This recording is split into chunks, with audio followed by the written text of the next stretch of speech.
जय श्री कृष्ण। आज हम लोग कोटि रुद्र संहिता से कथा सुनेंगे।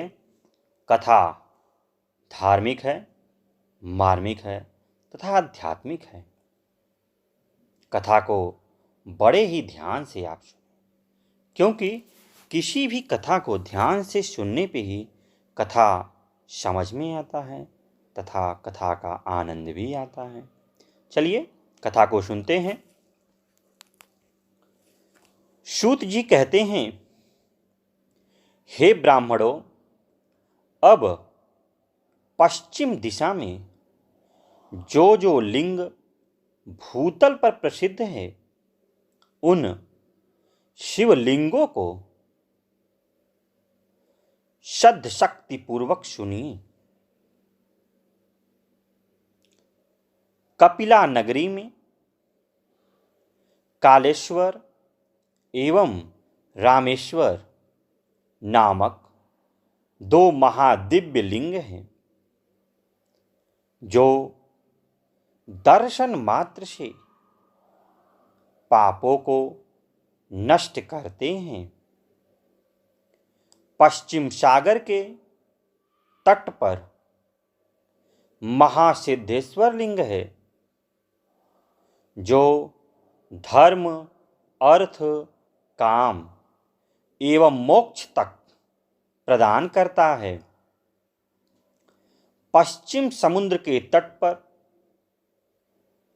गोकर्ण नामक उत्तम क्षेत्र है। यह ब्रह्म हत्या आदि पापों को नष्ट करने वाला और संपूर्ण कामनाओं का फल प्रदान करने वाला है। गोकर्ण क्षेत्र में करोड़ों शिवलिंग हैं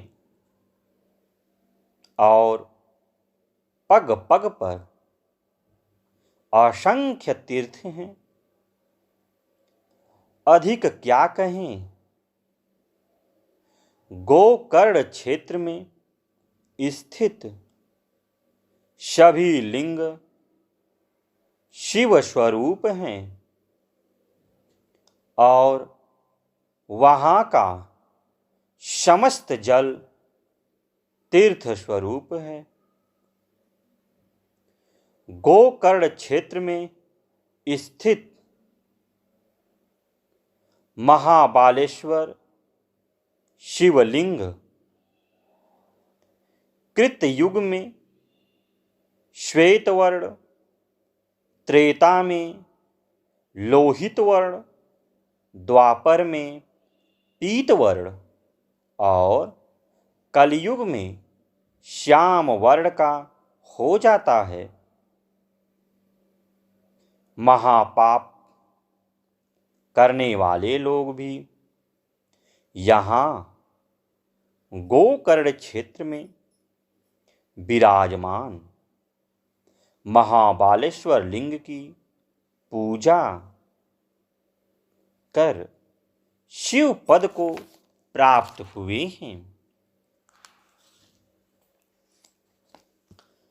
सूत जी बोले,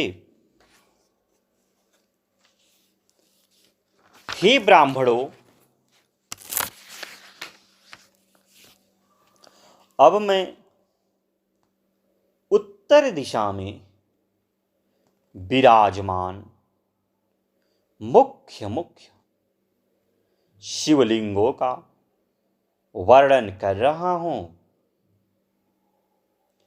गोकर्ण नामक एक दूसरा भी पापनाशक क्षेत्र है।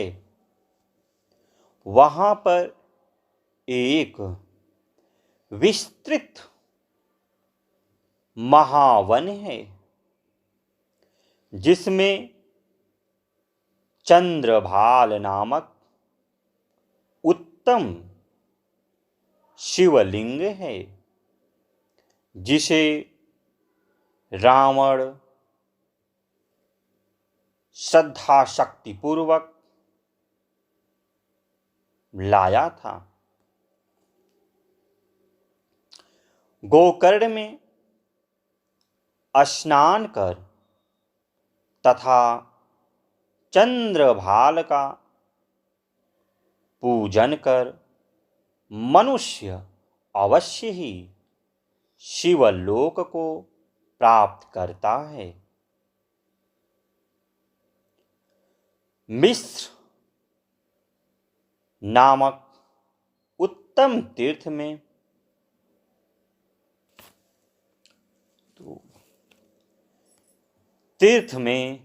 दधीच नामक शिवलिंग है। इसे दधीच मुनि ने स्थापित किया था। वहां जाकर विधि पूर्वक स्नान कर दधीचेश्वर का आदर पूर्वक पूजन अवश्य करना चाहिए। नैमिषारण्य में सभी ऋषियों द्वारा स्थापित ऋश्वर नामक शिवलिंग है। उसके दर्शन एवं पूजन से पापी लोगों को भी भोग तथा मोक्ष प्राप्त होता है। देव प्रयाग तीर्थ में ललितेश्वर नामक शिवलिंग है। उसकी पूजा करने से सभी प्रकार के पाप दूर हो जाते हैं। पृथ्वी पर नेपाल नामक पुरी में पशुपतीश्वर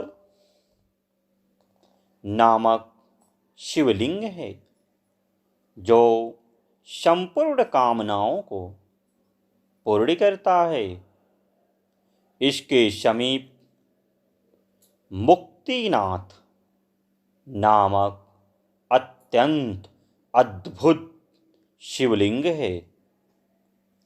उसके दर्शन एवं अर्चन से संपूर्ण मनोरथ पूर्ण होते हैं। आगे के अध्याय में हाटकेश्वर लिंग एवं अंधकेश्वर लिंग आदि लिंगों की महिमा का वर्णन करके उपरांत सूत जी ने 12 ज्योतिर्लिंगों के प्रादुर्भाव की कथा एवं उसकी महिमा का वर्णन कई अध्यायों में विस्तार पूर्वक किया। सोमनाथ, महाकाल, ओंकारेश्वर, केदारनाथ, केदारेश्वर, भीमशंकर इत्यादि ज्योतिर्लिंगों की कथा के अनंतर विश्वेश्वर ज्योतिर्लिंग वाराणसी, मणिकर्णिका एवं पंचक्रोशी की महत्ता का प्रतिपादन करते हुए सूत जी कहते हैं, संसार में जो भी कोई वस्तु दिखाई पड़ती है वह सच्चिदानंद स्वरूप निर्विकार एवं सनातन ब्रह्म रूप है। अपने कैवल्य, अद्वैत भाव में ही रमने वाले उन अद्वितीय परमात्मा में कभी एक से दो हो जाने की इच्छा जागृत हुई। फिर वे ही परमात्मा सगुण रूप में प्रकट होकर शिव कहलाए। वे ही स्त्री तथा पुरुष के भेद से दो रूपों में हो गए। उनमें जो पुरुष था वह शिव एवं जो स्त्री था वह शक्ति कही गई। उन चिदानंद स्वरूप शिव एवं शक्ति ने स्वयं अदृष्ट रहकर स्वभाव से ही दो चेतनों प्रकृति और पुरुष की सृष्टि की। जब एक प्रकृति और पुरुष ने अपनी जननी एवं जनक को नहीं देखा तब वे महान संशय में पड़ गए। उस समय निर्गुण परमात्मा से आकाशवाणी प्रकट हुई कि तुम दोनों तप करो, उसी से उत्तम सृष्टि होगी। तब निर्गुण शिव ने अंतरिक्ष में स्थित सभी सामग्रियों से युक्त पंचक्रोश परिमाण वाला एक शुभ तथा सुंदर नगर बनाया, जो कि उनका अपना ही स्वरूप था।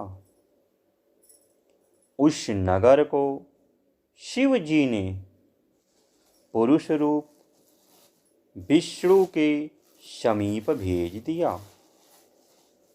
विष्णु ने सृष्टि की कामना से शिव जी का ध्यान करते हुए बहुत काल पर्यंत तप किया। तपस्या के श्रम से उनके शरीर से अनेक जलधाराएं उत्पन्न हो गई, जिसके कारण वहाँ कुछ भी दिखाई नहीं पड़ता था। तब इस आश्चर्य को देखकर विष्णु ने अपना सिर हिलाया। उसी समय विष्णु के कान से एक मणि गिर गई। वही मणिकर्णिका नाम से एक महान तीर्थ हो गया। जब वह पंचक्रोशात्मक नगरी जल राशि में डूबने लगी, तब निर्गुण शिव ने उसे शीघ्र ही अपने त्रिशूल पर धारण कर लिया और विष्णु ने अपनी पत्नी प्रकृति के साथ वहीं शयन किया। तब उनके नाभि कमल से ब्रह्मा प्रकट हुए। उन्होंने ब्रह्मांड में 14 लोकों का निर्माण किया। ब्रह्मांड का विस्तार महर्षियों ने 50 करोड़ योजन बताया है। फिर भगवान शिव ने यह सोचा कि ब्रह्मांड के भीतर अपने अपने कर्मों से बंधे हुए प्राणी मुझे किस प्रकार से प्राप्त करेंगे? ऐसा विचार कर उन्होंने पंचक्रोशी को ब्रह्मांड से अलग रखा। यह काशी लोक का कल्याण करने वाली, कर्म बंधन का विनाश करने वाली, मोक्ष तत्व को प्रकाशित करने वाली तथा ज्ञान प्रदान करने वाली मुझे अत्यंत प्रिय है। परमात्मा शिव ने अविमुक्त नामक लिंग को स्वयं वहां स्थापित किया और कहा, हे मेरे अंश स्वरूप, तुम मेरे इस क्षेत्र का कभी त्याग नहीं करना। ऐसा कहकर भगवान सदाशिव ने उस काशीपुरी को स्वयं अपने त्रिशूल से उतारकर मर्त्यलोक संसार में स्थापित किया। ब्रह्मा जी का एक दिन पूरा होने पर जब सारे जगत का प्रलय हो जाता है, तब भी इस काशीपुरी का नाश नहीं होता। उस समय भगवान शिव इसे त्रिशूल पर धारण कर लेते हैं और जब ब्रह्मद्वार पुनः मेरी सृष्टि की जाती है, तब उसे फिर वे इस भूतल पर स्थापित कर देते हैं। कर्मों का कर्षण करने से ही इस पुरी को काशी कहते हैं। काशी में अविमुक्तेश्वर लिंग सदा विराजमान रहता है। यह महापातकी पुरुषों को भी मुक्त करने वाला है। हे मुनीश्वरों, अन्यत्र मोक्षप्रद क्षेत्रों में सारूप्य आदि मुक्ति प्राप्त होती है, किंतु यहाँ प्राणियों को सर्वोत्तम सायुज्य मुक्ति प्राप्त होती है। जिनकी कहीं गति नहीं होती, उनके लिए वाराणसी पुरी ही गति है। सभी देवता यहाँ मृत्यु की इच्छा करते हैं, फिर दूसरे की तो बात ही क्या। कैलाशपति जो भीतर से शतोगुणी और बाहर से तमोगुणी कहे गए हैं, वे रुद्र के नाम से विख्यात हैं। वे निर्गुण होते हुए सगुण रूप में प्रकट हुए शिव हैं। उन्होंने बारंबार प्रणाम करके निर्गुण शिव से कहा, हे विश्वनाथ, आप यहाँ रहकर जीवों का उद्धार करें। तदनंतर मन तथा इंद्रियों को वश में रखने वाले अविमुक्ति ने भी प्रार्थना पूर्वक कहा, देव, काशीपुरी को आप अपनी राजधानी स्वीकार करें। मैं अचिंत सुख की प्राप्ति के लिए यहाँ सदा आपका ध्यान लगाए स्थिर भाव से बैठा रहूँगा।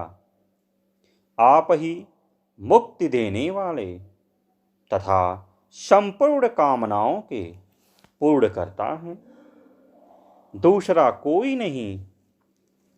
अतः आप परोपकार के लिए उमा सहित यहाँ विराजमान रहें। सूत जी कहते हैं, ब्राह्मणों, जब शंकर ने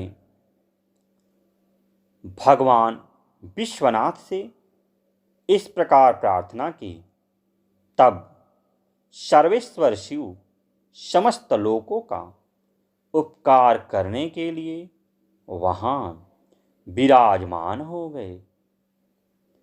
जिस दिन से भगवान शिव काशी में आ गए, उसी दिन से काशी सर्वश्रेष्ठ पूरी हो गई। सूत जी बोले, एक समय की बात है, देवी पार्वती ने संसार के हित की कामना से पूरी प्रसन्नता के साथ भगवान शिव से अविमुक्त क्षेत्र और अविमुक्त लिंग का महत्व पूछा। तब परमेश्वर शिव ने कहा, यह वाराणसी सदा मेरा गोपनीय क्षेत्र है तथा सब प्रकार से सभी प्राणियों के मोक्ष का हेतु भी है। वाराणसीपुरी में निवास करना मुझे सदा ही अच्छा लगता है, जिस कारण से मैं सब कुछ छोड़कर काशी में रहता हूँ, उसे बताता हूँ, सुनो। जो मेरा भक्त और जो मेरे तत्व का ज्ञानी है, वे दोनों ही मुक्ति के भागी हैं। उन्हें तीर्थ की अपेक्षा नहीं है। उन दोनों को ही जीवन मुक्त समझना चाहिए। वे जहाँ कहीं भी मरे, उन्हें शीघ्र ही मुक्ति प्राप्त हो जाती है। यह मैंने निश्चित बात कही है। हे देवी, इस सर्वश्रेष्ठ अविमुक्त नामक तीर्थ जो विशेषता है, उसे तुम ध्यान देकर सुनो। सभी वर्ण तथा आश्रम के लोग, चाहे वे बालक हों, युवा हों अथवा वृद्ध हों, इस पुरी में मरने पर अवश्य मुक्त हो जाते हैं। स्त्री अपवित्र हो या पवित्र, कुमारी हो या विवाहिता, विधवा हो, बंध्या हो, राजस्वला, प्रसूता अथवा असंस्कृता, चाहे कैसी भी स्त्री हो, यदि वह इस क्षेत्र में मर जाए तो मुक्ति प्राप्त कर लेती है। इसमें संशय नहीं है। स्वेदज, अंडज, उद्धिज अथवा जरायुज, ये सभी प्राणी यहाँ मरने पर जैसा मोक्ष प्राप्त कर लेते हैं, वैसा अन्यत्र कहीं नहीं। हे देवी, यहाँ न ज्ञान की अपेक्षा है, न भक्ति की अपेक्षा, न सत्कर्म की अपेक्षा है, न दान की अपेक्षा, यहाँ न संस्कार की अपेक्षा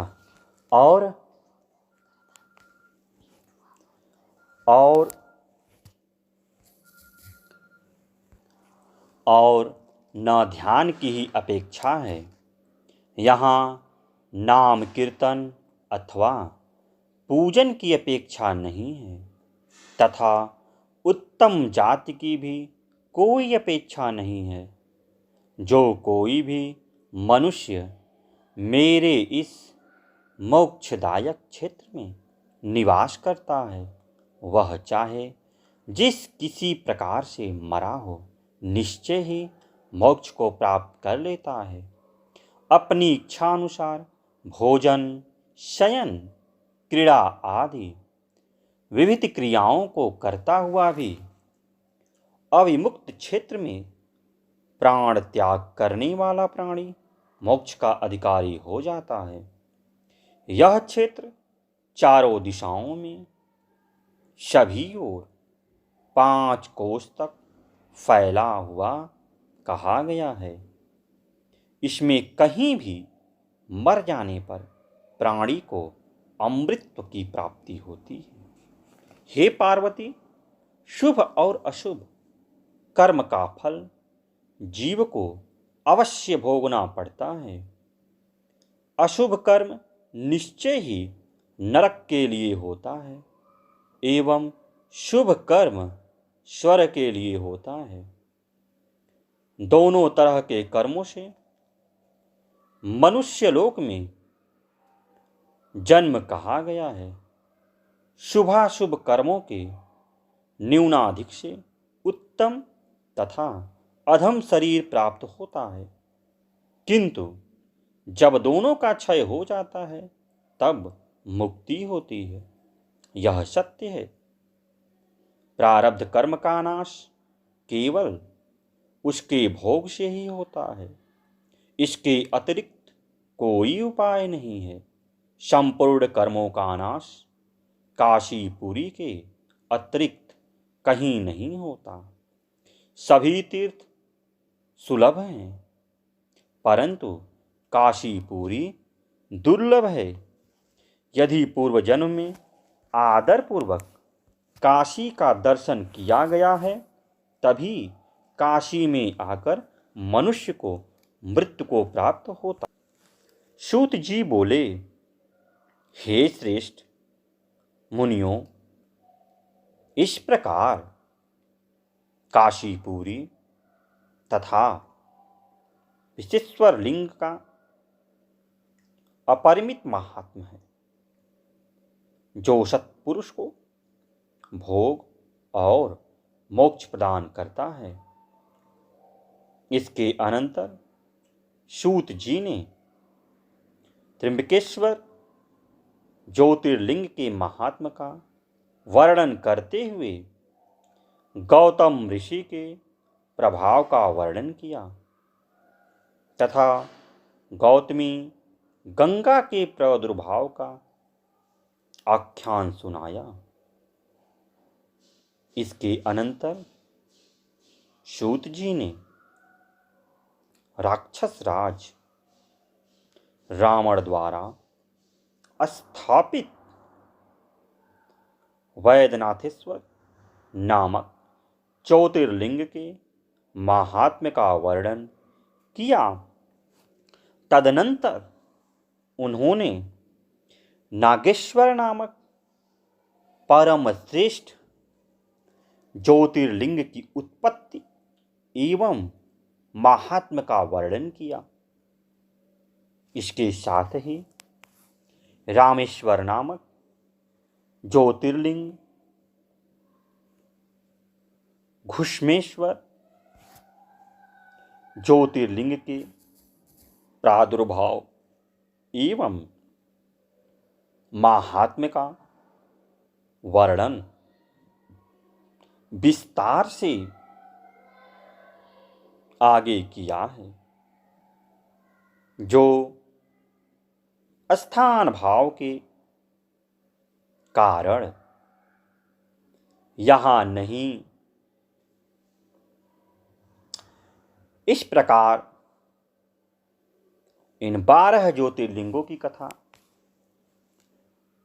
जो सुनता है उसकी सभी कामनाएं पूर्ण होती हैं तथा उसे भोग और मोक्ष दोनों की प्राप्ति होती है। तो इस प्रकार आज हम लोगों ने शिव की जो ज्योतिर्लिंग हैं उनकी महत्ता को जाने, और यह जो काशीपुरी है जिसको वाराणसी कहा जाता है, जहाँ काशी विश्वनाथ विराजते कहा जाता है, जो काशी नगरी भगवान शिव के त्रिशूल पर विराजमान है, इनके बारे में हम लोग जानें, इनके महात्म को समझें। जय श्री कृष्ण, जय श्री कृष्ण।